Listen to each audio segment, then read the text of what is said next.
तो दोस्तों बेसिकली मैं आज सर के पास में मतलब आज मेरे पास में मैम और सर आए थे। मैम नाम क्या है आपका? पुष्पा रजवाल। तो पुष्पा रजवाल और सर आपका नाम क्या है? रविंद्र रजवाल। नवीन रजवाल। तो नवीन सर ने बताया कि मैंने मैम की नाड़ी देखकर बताया कि उनके लीवर में प्रॉब्लम है, उनके हार्ट का कोलेस्ट्रॉल वाला पार्ट बिगड़ा हुआ है, प्लस मैंने ये बताया कि मैम की हड्डियों में दर्द है। ये तीन चीजें मैंने बताई, मैम तीनों चीजों से सहमत है, राइट मैम? उसके पहले अभी रजवाल सर ने एक पॉइंट बोला। सर ने क्या बोला सर, एक बार बोलिए आप जरा एक बार। कि हमने जो ये क्या बोलते हैं तो वो टेस्ट करवाए, जैसे डॉक्टर उसके नीलांबर भट्ट हो गए, नाम मत लीजिए, तो उन्होंने वो जो टेस्ट जो टेस्ट है एंजियोग्राफी हो गया या बॉडी चेकअप वगैरह, तो उसमें कुछ निकलने वाला नहीं, उसमें कुछ निकलने वाला नहीं हुआ दोस्तों। इसमें किसी डॉक्टर की कोई गलती नहीं है, क्योंकि ये टेक्निक है। वो टेक्निक ईसीजी मैं करूंगा तो भी वही रिजल्ट देगी, कोई दीपक भाई करेंगे तो भी वही रिजल्ट देगी, सर खुद करेंगे तो भी वही रिजल्ट देगी। उसमें उस डॉक्टर का तो पहले हटा दीजिए, डॉक्टर का कोई मतलब नहीं है। लेकिन दोस्तों इसमें हमारी बहुत बड़ी गलती है। मैंने इसके एग्जाम्पल में बताया कि अगर कोई मेरी फोटो खींचकर किसी दूसरे आदमी को दिखाकर पूछता है कि भाई इसकी हड्डी टूटी हुई है या नहीं, तो जो भी उस फोटो को देखकर कमेंट करता है वो गलत कमेंट कर रहा है। गलत पूरी तरह से नहीं, बट थोड़ा बहुत गलत। क्योंकि अगर मेरी हड्डी इतनी टूटी होगी कि मेरी हड्डी टूटकर मेरे मांस से बाहर छिटक जाए तो वो फोटो के अंदर दिख सकती है, परंतु अदरवाइज उस फोटो को देखकर ये बता पाना कि मेरी हड्डी टूटी हुई है या नहीं, उसमें क्रैक है या नहीं, ये बहुत मुश्किल चीज है। इसी तरीके से ही जो ये टेस्ट हैं, इनको देखकर आप ये अनुमान लगाएं कि क्या मेरा लीवर सही काम कर रहा है या क्या मेरे किसी और अंग में कोई प्रॉब्लम तो नहीं है। ये एक बहुत ही गलत धारणा है, ऐसा नॉर्मली नहीं होता। आप इस चीज को समझिए, एलोपैथी एक इमरजेंसी साइंस के तौर पर विकसित हुआ। एलोपैथी का विकास तभी हुआ जब first world war, second world war चल रहा था, कि जो लोग मरने लगे हैं उनको किसी तरीके से मरने से बचाया जा सके। और अगर कोई आदमी के हाथ में चोट लगी हुई है तो हम लोग उसकी चोट को थोड़ी देर के लिए ढक दे कि कल को ये गोली चलाकर 5, 7, 10 और लोग को मार दे। मरना तो हो सकता है 2 दिन बाद में भाई ने फिर से है ही है, क्योंकि सिपाही है। सिपाही का मतलब केवल इतना है कि वो इस वक्त किसी को मार दे, ऐसा उस वक्त सोचा जाता था। तो दोस्तों जो ऐसा इमरजेंसी साइंस है उससे हम लोग पूछने जा रहे हैं कि क्या मेरा लीवर काम कर रहा है, क्या मेरी किडनी काम कर रही है, क्या मेरी आंखें काम कर रही है, क्या मेरा दिमाग काम कर रहा है, तो शायद कुछ हद तक हम लोग भी गलत हैं। कुछ सिम्टम्स होते हैं जिनको आप लोग अगर टाइम पर नोटिस करेंगे तो आपको पता लग जाएगा कि क्या सही काम कर रहा है या नहीं। अगर आपको लैट्रिन साफ नहीं आ रही, अगर आपको लैट्रिन टाइम पर नहीं आ रही, रोज सुबह के टाइम पर नहीं आ रही, अगर आपका पेट एक बार में साफ नहीं हो रहा, तो ऑब्वियसली आपका बाउल मूवमेंट डिस्टर्ब है। इसमें कोई कंफ्यूजन वाली बात नहीं है, इसमें कोई रॉकेट साइंस नहीं है, इसमें कोई कुछ और नहीं बताएगा। अपने खाने को रोकने की कोशिश कीजिए, जो सुपाच्य चीजें हैं उनको खाने की कोशिश कीजिए, चीजें वहीं पर खत्म हो जाएंगी। वरना बाद में आप एंडोस्कोपी करवाइए और बोलिए कि एंडोस्कोपी करने के हजारों रुपए लेते हैं, आपकी गलतियों के रुपए लिए जा रहे हैं। कोई आपसे ऐसे पैसे नहीं ले रहा, हमारी गलती है। हम लोग को दिल में जब धड़कन होती है तब हमें लगता है कि कोई बात नहीं, इसका तो कोई फर्क ही नहीं पड़ता, हल्की सी धड़कन ही तो हुई है, ये तो सबको होती है। जब हमें चीजों से घबराहट होने लगती है, हमें लगता है कोई बात नहीं, कोई फर्क नहीं पड़ता, ये तो सबको ही होती है। और फिर जब वही चीज हमारी बाईपास सर्जरी की तरफ को चली जाती है, जब हमें दिखाई देता है कि हमारा हार्ट इतना बेकार हो गया है, कई बार हार्ट ट्रांसप्लांट करना पड़ता है, तब हम लोग सोचते हैं साला इतना पैसा लूट रहे हैं। कोई हमसे नहीं लूट रहा दोस्तों, हमारी गलती हमसे लुटवा रही है। हम लोग अपनी गलती का हर्जाना भर रहे हैं। जब हम गलती करते हैं तो हर चीज का प्रायश्चित करते हैं ना। जब आप दवाइयों के पैसे दे रहे होते हैं तो सोचिए आप उस चीज का प्रायश्चित कर रहे हैं। वरना समय पर जब तुम्हारे दिल में धड़कन घबराहट होने लगी, कोई एक कार्डियक टॉनिक किसी आयुर्वेद वाले के पास में जाके पता कर लो, बता देगा। और अगर शक पड़ रहा है कि क्या इसमें कुछ है या नहीं है, तो किसी नाड़ी परीक्षक के पास में जाके पता कर लो, ज्यादा अच्छी तरह पता लग जाएगा। सेम टू सेम आपके लीवर की बात आई।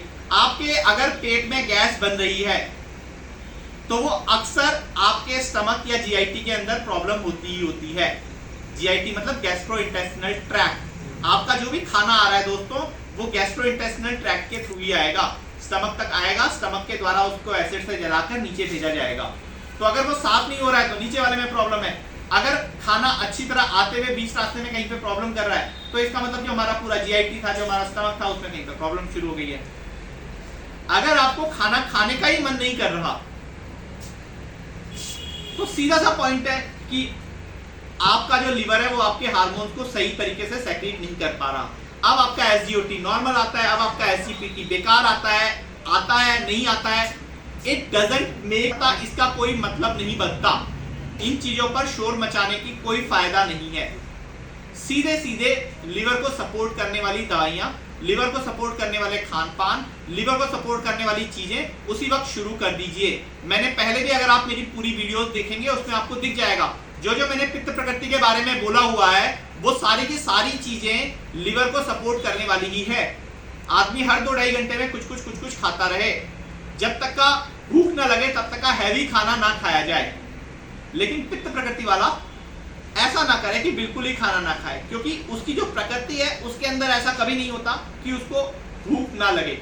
उसको भूख लगती है, धीरे धीरे वो सामाजिक व्यवहार के अंदर लोगों की बातें सुनना शुरू कर देता है, अपनी बातें सुनना बंद कर देता है। फॉर एग्जाम्पल, अगर मैं किसी फंक्शन में हूं और मुझे लगा, पूजा वगैरह में बैठा हूं, मुझे भूख लगी और मैंने उसके लिए लगातार 7-8 दिन 10 दिन पूरा भूखा रहने की कोशिश की, या 7-8-10 घंटे तक भूखा रहा। कभी कभी ऐसा होता है हम इतने भूखे रह जाते हैं कि हमें रात को पता ही नहीं लगता कि हमें भूख लग रही है कि नहीं लग रही है। तो ये हमने अपने लिवर की बातों को सुना नहीं। अगर हमने अपने लिवर की बातों को सुना नहीं तो हमारा लिवर खराब होगा, हमें उसका हर्जाना भरना पड़ेगा। उसके लिए हमें प्रिपेयर रहना चाहिए, इसमें और कोई कंफ्यूजन नहीं है। इसलिए फालतू के टेस्ट, फालतू की कभी सोनोग्राफी कभी और कोई ग्राफी, ये सारी की सारी चीजों पर रहना छोड़ दीजिए। सीधा सा चीज समझ लीजिए, अगर आपके गले में खराश खांसी जुकाम हो रही है, आपका रेस्पिरेटरी ट्रैक जो है वो डिस्टर्ब है। अगर आपके दिल में धड़कन घबराहट जा रही है, आपके हार्ट में प्रॉब्लम हो रही है।